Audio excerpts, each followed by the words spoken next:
So in the last class we were discussing how to balance redox equation. तो basically जब हमने ये chapter start किया तो फर्स्ट क्लास तो हमारी एएस वाले पोर्शन को रिवीजन करने में ही निकल गई कि ऑक्सीडेशन है, रिडक्शन है, ऑक्सीडाइजिंग एजेंट है, रिड्यूसिंग एजेंट है, इसी तरह से डिसप्रोपोर्शनेशन रिएक्शन है और how to find out the charges, है ना। के एमएनओ4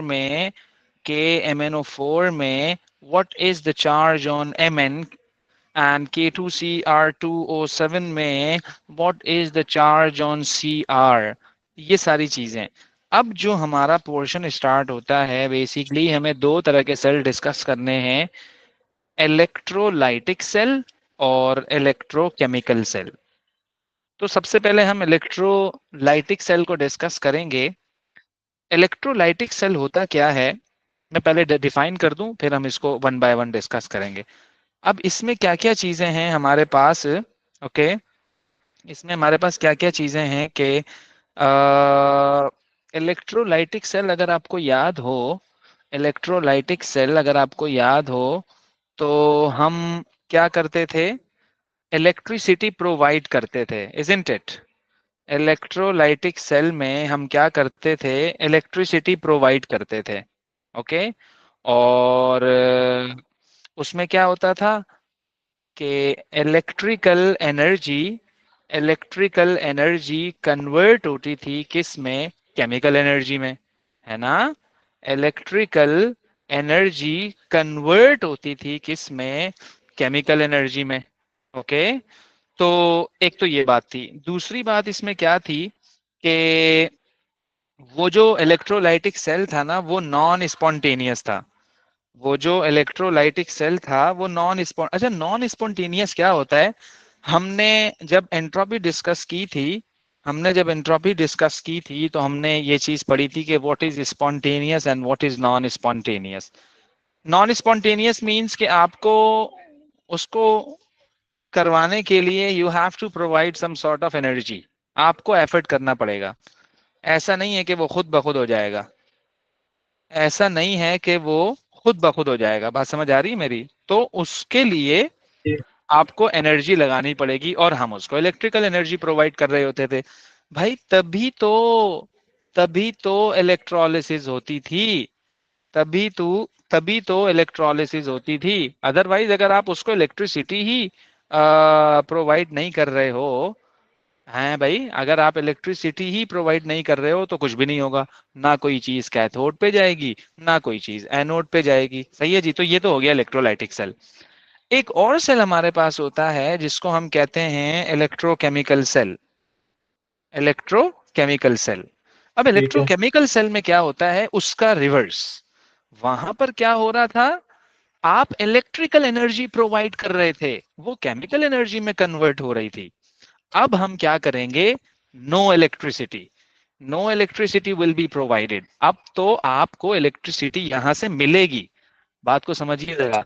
तो इलेक्ट्रिसिटी आपको प्रोवाइड नहीं करनी, अब तो आप इलेक्ट्रिसिटी प्रोड्यूस करवा रहे हो, आप तो इलेक्ट्रिसिटी प्रोड्यूस करवा रहे हो। ओके, सो chemical energy, like chemical energy into electrical energy.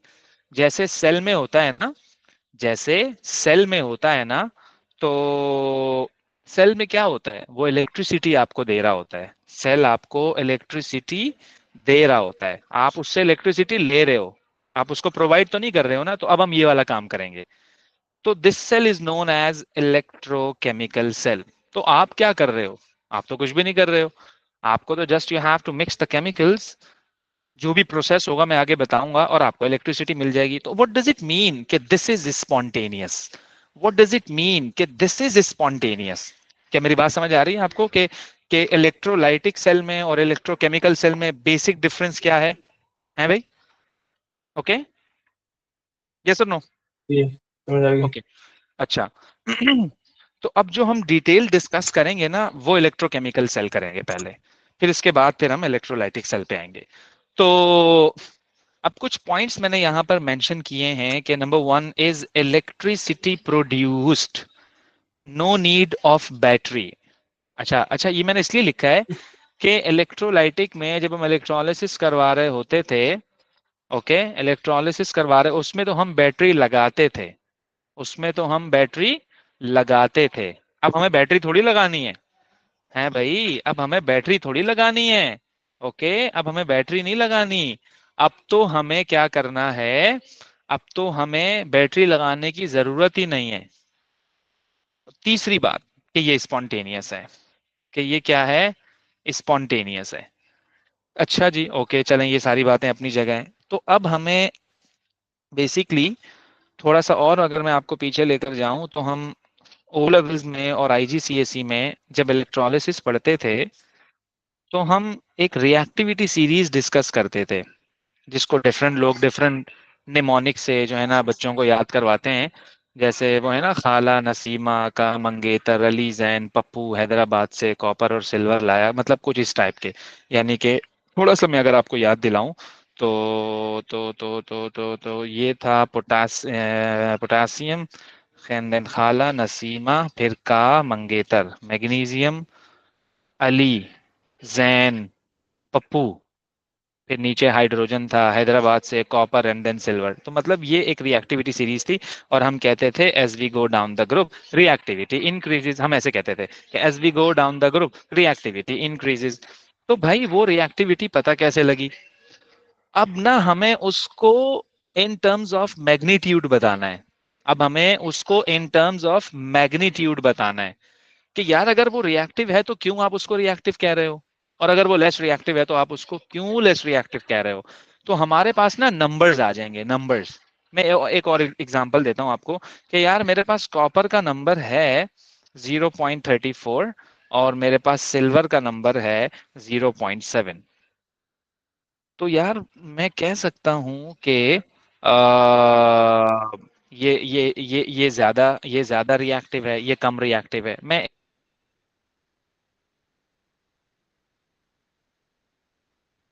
एक रिलेट करवा रहा हूँ ताकि आपको समझ आए उसका बैकग्राउंड क्या है, हम करने जा रहे हैं। ओके, तो हम ये वैल्यूज को जो है ना फाइंड आउट करेंगे। इनको हम कहते हैं इलेक्ट्रोड पोटेंशियल। इनको हम क्या कहते हैं, इलेक्ट्रोड पोटेंशियल। पोटेंशियल किसी भी चीज की एबिलिटी होती है, सही है। तो ये जो इलेक्ट्रोड की बात हम कर रहे हैं, बेसिकली अब हमने किया क्या, मैंने एक मेटल प्लेट ली, that is the copper. Okay, और मैंने उस मेटल प्लेट को डिप कर दिया सॉल्यूशन में। ओके, हो गया। अच्छा, जब सॉल्यूशन में डिप कर दिया, और सॉल्यूशन भी कॉपर सल्फेट है भाई, सॉल्यूशन भी कॉपर सल्फेट है। And of course the copper sulphate means we have copper 2 plus ions. Copper sulphate means copper 2 plus ions. तो अब copper is the metal, copper copper copper is the metal, okay, and metal has a tendency to lose electron, and metal has a tendency to lose electron, metal has a tendency to lose electron, okay. So copper ने electron lose कर दिया। जब copper ने electron lose कर दिया तो उस पे चार्ज कौन सा आया, +2। तो ये तो +2 बन गया, ये तो एक्वियस बन गया, ये तो आयन बन गया, वो तो सॉलिड था। जब आपने कॉपर को इस तरह से लिया, मतलब इन टर्म्स ऑफ दिस लिया आपने, तो वो तो सॉलिड था, है ना, वो तो सॉलिड था। तो वो जब उसने इलेक्ट्रॉन का लॉस किया, वो तो कॉपर एक्वियस बन गया, कॉपर 2 प्लस एक्वियस बन गया। जैसे ही वो एक्वियस बना, वो सॉल्यूशन में आ गया। जैसे ही वो एक्वियस बना, वो सॉल्यूशन में आ गया। जहां मेरी बात नहीं समझ आया मुझे टोक देना, नहीं तो आगे बहुत मुश्किल होगी, क्योंकि आगे बहुत टाइम तक यही चीजें चलती रहेंगी। तो 2 इलेक्ट्रॉन उसने लूज किए और वो कॉपर 2 प्लस बन के सोल्यूशन में आ गया। ओके, हो गया जी। अच्छा, अब आप मुझे कहेंगे सर, जब कॉपर 2 प्लस उस रॉड से निकल निकल के सॉल्यूशन में आ रहा है, तो फिर तो कॉपर का साइज छोटा हो जाना चाहिए। जो हमने इसकी रॉड ली है कॉपर की, तो आप बोलोगे सर इसका तो साइज छोटा हो जाना चाहिए, है ना। ऐसे जहन में आ रहा है, नहीं आ रहा है कि सर इसका तो साइज छोटा होना चाहिए, मैं आपसे पूछूं क्यों?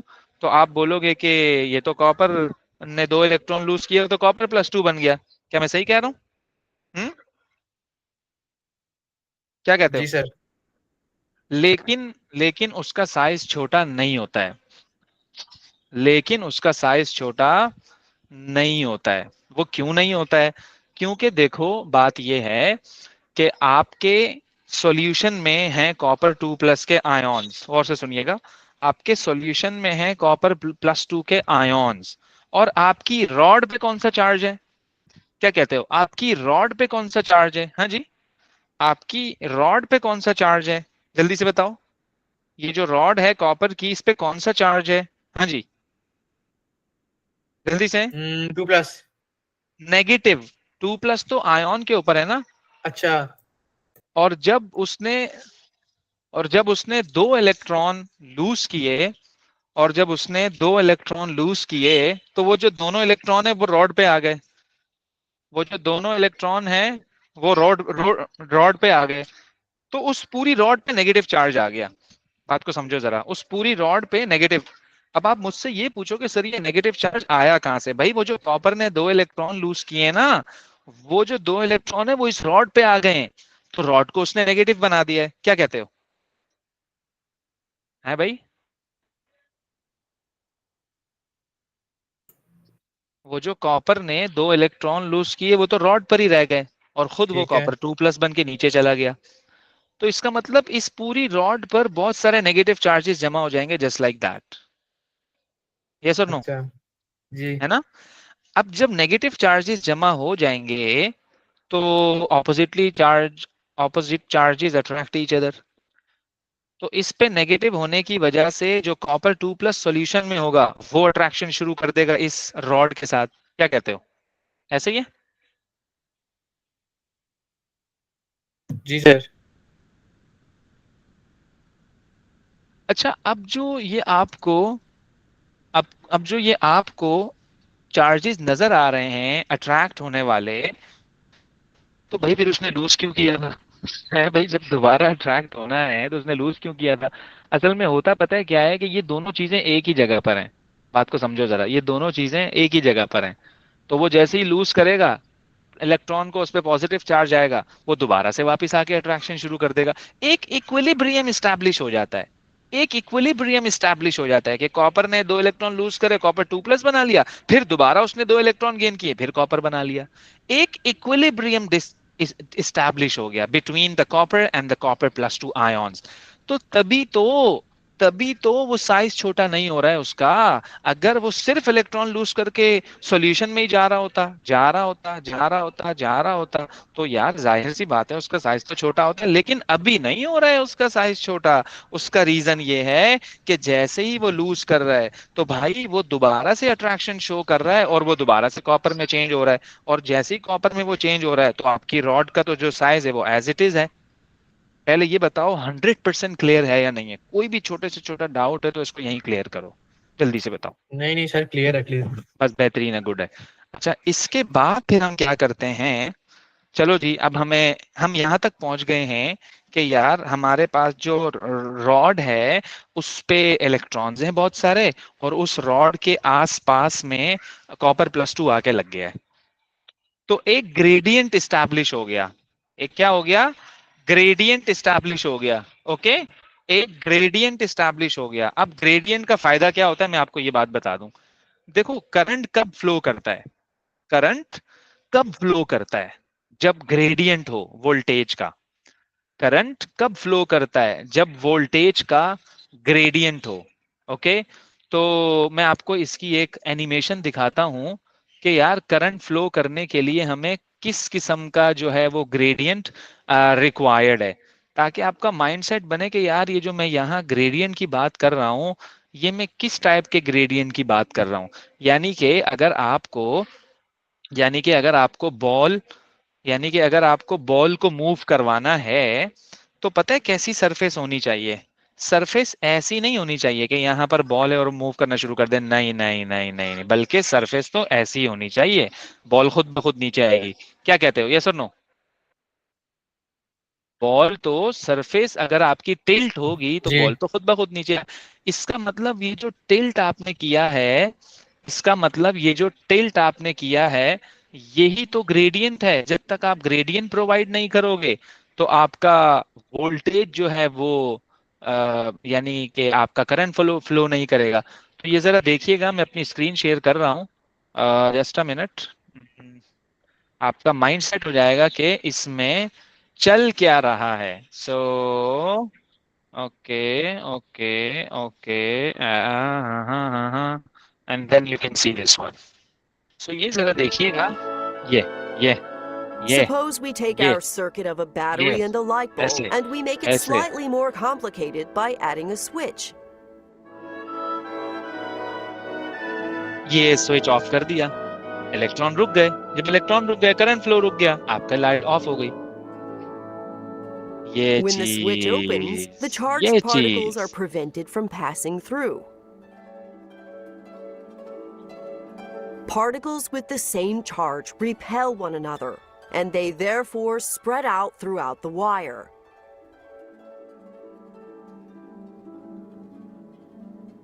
ठीक है। अच्छा, अब क्या होगा? अभी मूव करना रुक The गए हैं ये। events shown here all happen at the same time, and this is the result. ये तो ये जो वोल्टेज आप यहाँ पर देख रहे हो ना, तो बेसिकली मैं इस ग्रेडियंट की बात कर रहा हूँ। तो अब जो हम यहाँ पर करने जा रहे हैं, आपको जो नजर आ रहा है यहाँ पर नजर आपको ये आ रहा है कि जब मैंने उस रॉड पर, यानी जब मैंने कॉपर की रॉड ली और कॉपर पे +2 का चार्ज आ गया और ये इलेक्ट्रॉन इसके अंदर आ गए, तो ये देखो, ये एक ग्रेडियंट एस्टैब्लिश हो गया, एक लेयर फॉर्म हो गई, एक लेयर फॉर्म हो गई आपके पास। तो पोटेंशियल का ग्रेडियंट आ गया, difference between electron and the copper +2 ion. तो जब ग्रेडियंट आ गया ना, तो याद रखिएगा, जब ग्रेडियंट आ गया ना, तो याद रखिएगा, फिर वो इलेक्ट्रॉन फ्लो करना शुरू करेगा, फिर वो इलेक्ट्रॉन फ्लो करना शुरू करेगा। तो इलेक्ट्रॉन कहाँ से कहाँ फ्लो करता है? From higher potential to the lower potential. तो अब लोअर पोटेंशियल क्या है? आपका तो स्विच ही कंप्लीट नहीं है भाई। आपने सेल लगा दिए, आपने उससे लाइट एक लगा दी, ओके, ये बल्ब आपने इसमें फिट कर दिया। अब इसको कहाँ लेकर जाओगे? आपने ये तो कंप्लीट ही नहीं किया स्विच, आपने तो अपना सर्किट ही कंप्लीट नहीं किया, तो करंट तो फ्लो नहीं करेगा। तो अभी भी तो स्विच कंप्लीट नहीं है, इसको तो कुछ ऐसा होना चाहिए ना, इस तरह से रोटेट करता करता करता करता पूरा सर्किट कंप्लीट हो। बट अभी तो सर्किट ही कंप्लीट नहीं है। तो पता है मैंने क्या किया? इसका हल क्या निकाला मैंने? उस वायर को मैंने ना ग्राउंड कर दिया। अर्थिंग करते हैं ना हम, अर्थिंग करते हैं, मैंने उस वायर को ग्राउंड कर दिया। ग्राउंड का वोल्टेज तो जीरो होता है, ग्राउंड का वोल्टेज तो जीरो होता है। अब और मैंने उस वायर के बीच में एक वोल्ट मीटर लगा दिया। वोल्ट मीटर तुम्हें बताएगा जब इलेक्ट्रॉन फ्लो कर रहा है तो वोल्टेज कितना प्रोड्यूस हो रहा है। तो जैसे ही इलेक्ट्रॉन फ्लो, जैसे ही तुमने सर्किट कंप्लीट किया, जैसे ही तुमने सर्किट कंप्लीट किया, तो इलेक्ट्रॉन फ्लो करने लगेगा। जब इलेक्ट्रॉन फ्लो करेगा तो वो वोल्ट मीटर से गुजरेगा। जब वो वोल्ट मीटर से गुजरेगा तो वो तुम्हें एक रीडिंग शो करेगा, और इस टाइम वो रीडिंग जो आ रही है कॉपर के केस में, that is positive 0.34 volts. That is positive 0.34 volts. इस रीडिंग को हम कहते हैं, हम इस रीडिंग को कहते हैं रीडॉक्स पोटेंशियल। इस रीडिंग को हम कहते हैं redox potential, the cell potential. तो ये वैल्यू हम अपने पास सेव कर लेते हैं। अब मुझे पता लग गया, ओ अच्छा, कॉपर के केस में the value is 0.34 positive volt आ गया। This is also known as electrode potential. And what's the electrode made of? Copper. तो ये कॉपर का पोटेंशियल वैल्यू है in terms of voltage, that is positive 0.34। यही काम तुम सबके साथ करो, silver, copper, potassium, chromium, manganese, iron, cobalt, nickel, बहुत सारे, मतलब हर एक के साथ आप ये करो। Chlorine, bromine, iodine, okay, hydrogen, oxygen, nitrogen, मतलब आप करो, और आपको हर एक की वैल्यू पता लगती जाएगी। किसी की वैल्यू पॉजिटिव आती है, किसी की वैल्यू नेगेटिव आती है। तो वो जो आएगी हम वहां से देख लेंगे, जो भी आएगी, जो भी आएगी, जो भी आएगी, हमें इससे क्या है, जो भी आएगी। हम तो अभी ये सिखा रहे हैं आपको कि ये हम वैल्यू फाइंड आउट कैसे करेंगे। तो हमने किया क्या कि हमने पीस ऑफ कॉपर लिया, उसको वाटर में रखा, यानी कि उसको उसके सॉल्यूशन में रखा। Copper started to lose electron and converted into copper 2+ ion, और electrons are present on the surface of electrode, इसकी बात कर रहे हैं हम। और ऑब्वियसली आपका ये इक्विलिब्रियम स्टैब्लिश हो गया, एक पोटेंशियल डिफरेंस सेटअप हो गया, और that is called electrode potential. So we can define electrode potential को कि the potential of an electrode compared to standard hydrogen electrode. What is this?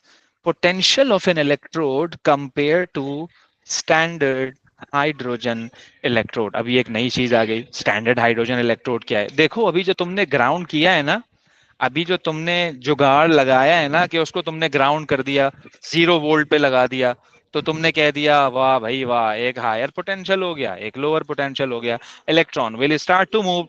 वो तो सही है, इसमें कोई वो नहीं है, लेकिन लेकिन but we are suppose to have a proper method. It's not like कि आपने वायर लेके उसको ग्राउंड कर दिया. We must have some standards, you no.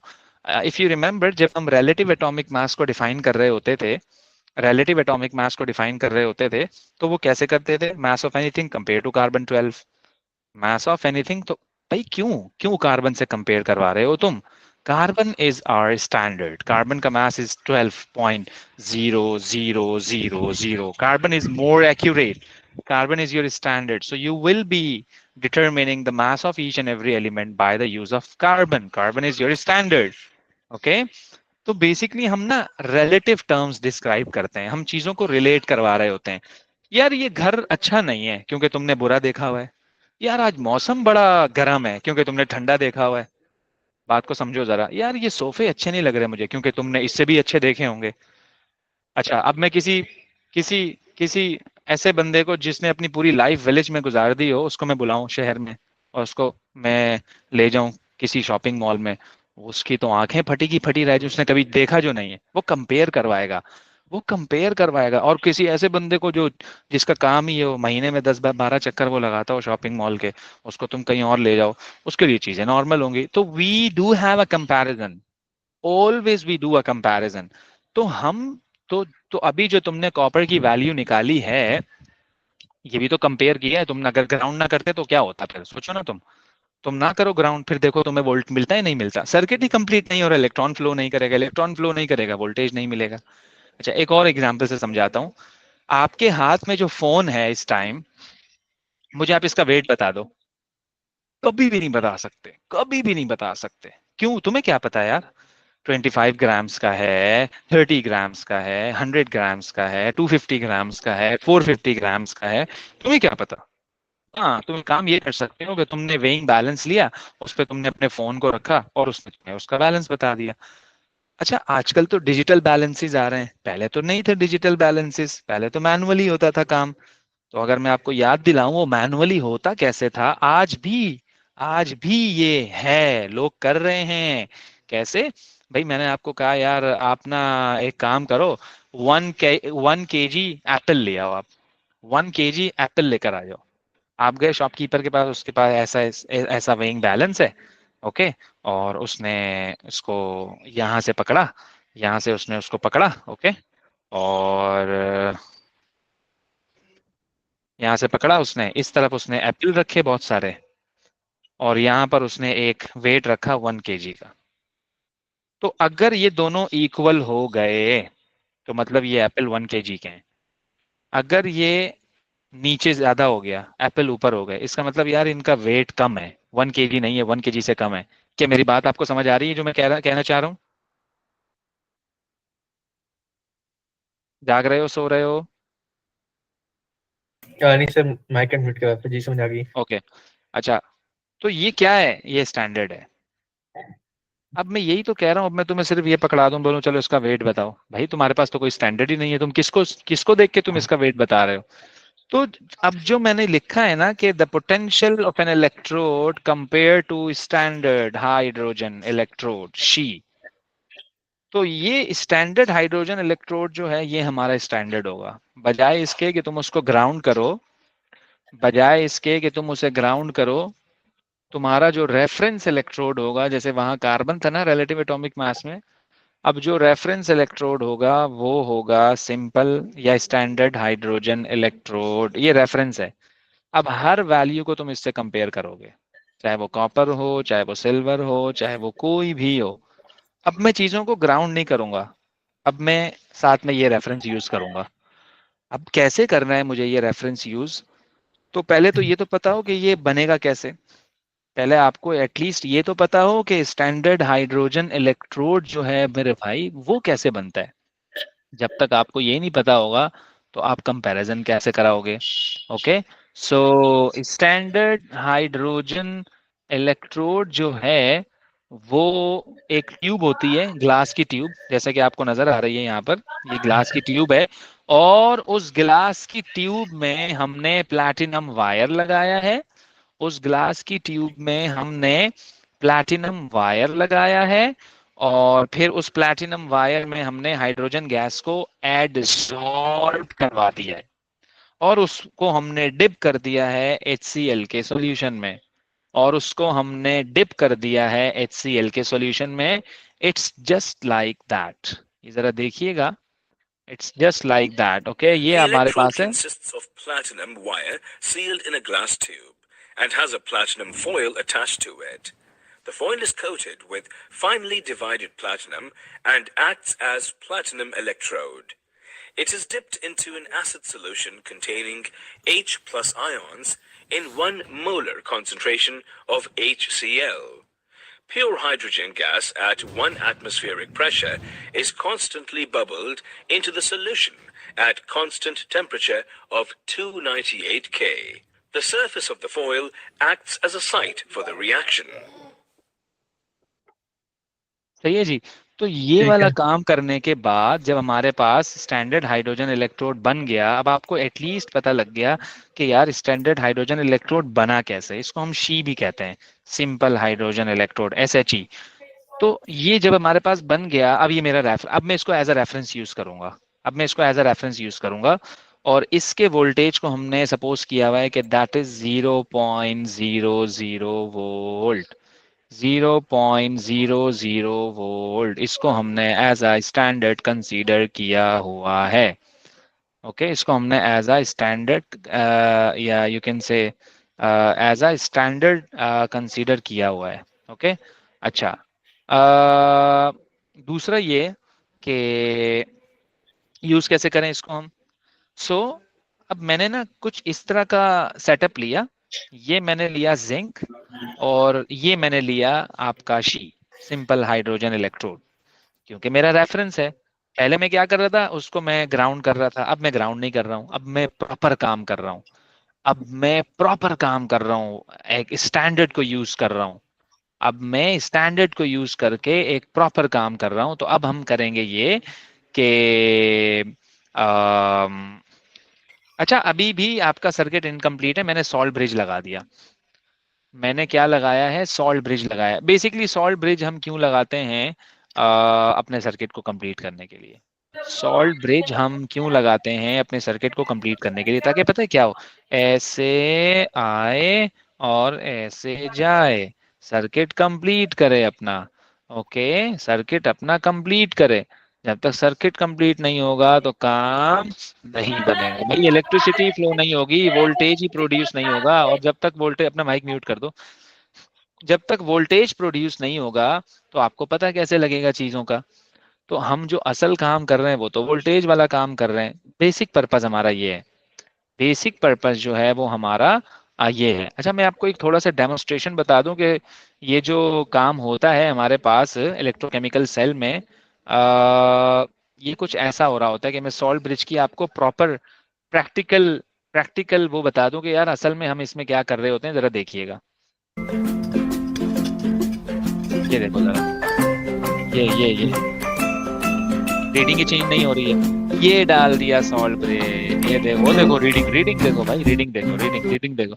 तो सॉल्ट ब्रिज अगर आपके पास है ही नहीं तो क्या करोगे यार आप, मतलब सर्किट ही कंप्लीट नहीं। वो देखो दोबारा कर रहे हैं, वो देखो, वो देखो रीडिंग, नथिंग, नथिंग। ये चीज क्यों? कि सॉल्ट ब्रिज लगाने से, क्योंकि सॉल्ट ब्रिज लगाने से तुम्हारा सर्किट कंप्लीट हो गया। ओके, और इलेक्ट्रिसिटी फ्लो करेगी, इलेक्ट्रॉन फ्लो करेगा, वोल्टेज प्रोड्यूस करेगा। अब अगर आप देखो तो भाई ये यहां से मूव करना शुरू कर रहा है इलेक्ट्रॉन। सही है, क्योंकि वोल्टेज इसमें हमें नजर आ रहा है ना 0.76 है। तो ये जो सॉल्ट ब्रिज है is use to complete the circuit. Is used to complete the circuit. Zinc के केस में हमें वोल्टेज क्या मिला? नेगेटिव 0.76। कॉपर के केस में क्या मिला था? पॉजिटिव 0.34। कॉपर के केस में क्या मिला था? पॉजिटिव 0.34। जिंक के केस में क्या मिला है? जिंक के केस में क्या मिला है?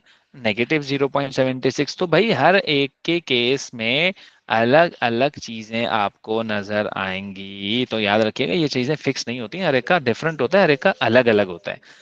अच्छा, अब मैं इसको बाद में हम डिस्क्राइब करेंगे कि यार सॉल्ट ब्रिज का क्या है, क्या चीज इसके अंदर होती है, किस तरह से ये काम करता है, वो बाकी बातें बाद में। अभी मैं ये बता दूं आपको कि ये जो हमारे पास शी था, इसको हम एज अ रेफरेंस कैसे ले रहे हैं। तो ये जो आपके पास रीडिंग आई है, ये ओवरऑल सेल ने दी है ना, ओवरऑल वोल्टेज आया है आपके पास। फॉर्मूला होता है हमारे पास E cell is equal to right minus left. E cell is equal to right minus left. So E cell is this minus 0.76, or right side is unknown. I have to find out the potential for the zinc, of course, and left side is the She, that is 0. तो automatically zinc का पता लग गया, that is negative 0.76 volts. तो ये है असल चीज। तो आपको इस तरह से जिंक का पोटेंशियल पता लग गया, आपको इस तरह से जिंक का पोटेंशियल पता लग गया, that is negative 0.76, that is negative 0.76। तो ये है जो हमें काम करना है। ये जो काम हमने अभी किया है ना, ये बहुत सारे मेटल के साथ करना है, बहुत सारे एलिमेंट्स के साथ करना है। और इनफैक्ट इन्होंने तो करके रखा हुआ है और हमें वो प्रोवाइड कर देंगे कि इसका ये है, ये है, ये है, ये है, ये है, ये है, ये है, ये है, ये है। चलें अब आप आगे इसका इसको अप्लाई करें, फर्दर एप्लीकेशन इसका आप बताएं कि इसको हम कैसे नॉर्मल रूटीन में हम इसे यूज करेंगे। सो दैट्स द थिंग जो हमें आगे जो है ना वो डिस्कस करनी है। सो अच्छा, अब अगर मैं आपको कहूं कि इसको गौर से देख लो जरा, यही काम आप मुझे करके दिखाइए क्रोमियम के साथ। क्रोमियम के साथ आप क्या करेंगे? ये वाला सेटअप एज इट इज लेंगे, लेफ्ट हैंड साइड वाला, बस राइट हैंड साइड पे जिंक को हटा के क्रोमियम सॉलिड ले लेंगे और जिंक 2+ की जगह क्रोमियम 3+ लिख देंगे, एक्वियस। और अपने वोल्ट मीटर को देख लेंगे कि क्या रीडिंग आ रही है, अपने वोल्ट मीटर को देख लेंगे कि क्या रीडिंग आ रही है। तो जो रीडिंग हमें वोल्ट मीटर देगा, दैट्स ओके। इसका मतलब हमें उसका पोटेंशियल पता लग गया, इसका मतलब हमें उसका वोल्टेज पता लग गया। तो यही काम हमें भाई हर एक के साथ करना है। मेरी बात समझ आ रही है ना मैं क्या कहना चाह रहा हूँ? हैं? ओके जी। ओके। तो इस तरह से हमें चीजों के पोटेंशियल पता लगते रहेंगे। मैं आपको डेटा बुकलेट दिखाता हूं जिसमें ना ये सारे इन्होंने एक जगह करके लिखे हुए, देखिएगा जरा, ये देखो जरा,